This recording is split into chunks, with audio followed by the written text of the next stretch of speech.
Alors, je m'appelle André Lapointe, je suis né à Mont-Louis, un petit village côtier du nord de la Gaspésie, la Haute-Gaspésie. J'ai commencé à faire la sculpture en 1974, au moment où j'ai appris qu'il y avait une école de sculpture à Saint-Jean-Port-Joli au Québec. Je m'y suis rendu en novembre 1974 et depuis, j'ai toujours fait la sculpture.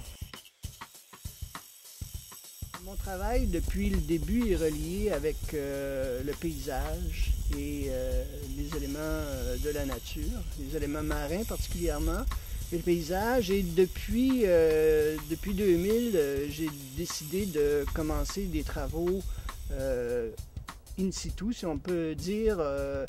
En fait, travail sur le lieu, en fonction avec le lieu, dans le paysage, et en poursuivant une démarche à partir de la technique de la taille directe et du modelage, j'ai réalisé plusieurs pièces directement sur les paysages du Nouveau-Brunswick.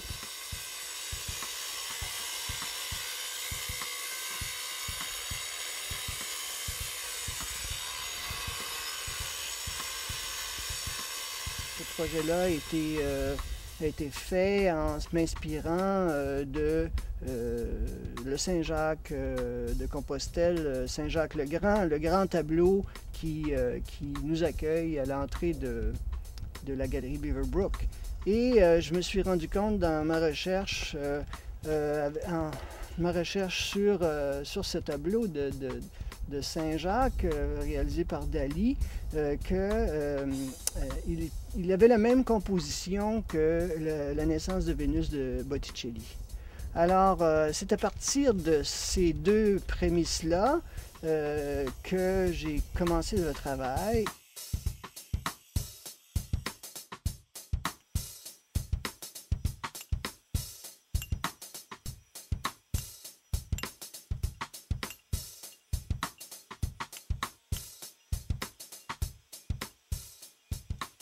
Alors j'ai présenté ce projet-là, je suis passé en finale.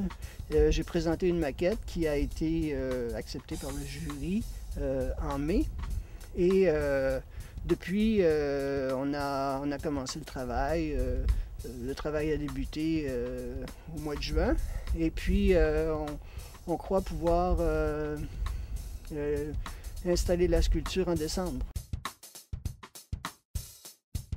On a le coquillage de base qui fait référence à Saint-Jacques, la coquille Saint-Jacques, et qui est flottante parce que vous pouvez voir le rapport au sol est minime. Alors, ce que je veux, c'est que cette masse de pierre-là, en fait, une trentaine de tonnes de granit qui va être placée dans l'environnement de la Beaverbrook, je veux que cette masse-là flotte dans l'environnement. Alors, le rapport au sol est minime sous la pièce de la coquille Saint-Jacques. Le dessous a été polyglacé pour accentuer cette idée de l'eau, de la flottaison. Et le rapport entre les deux pièces, alors on a l'idée de la Vénus là, qui vient se placer sur le coquillage, mais elle arrive comme une plume dans le vent. Elle est vraiment, le rapport au sol est minime. Il y a une dizaine de pouces de diamètre qui touchent entre les deux pièces. Alors, ce sera une pièce qui sera, malgré son poids, qui sera vraiment très aérienne.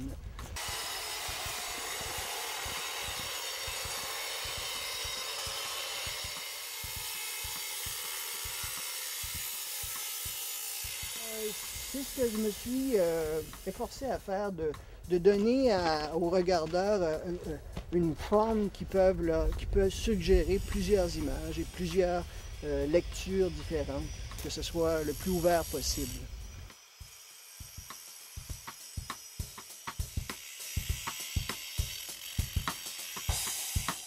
Il y a une partie si on pourrait dire, la souffrance pour atteindre la jouissance, la souffrance physique du travail pour atteindre la jouissance de voir apparaître l'œuvre.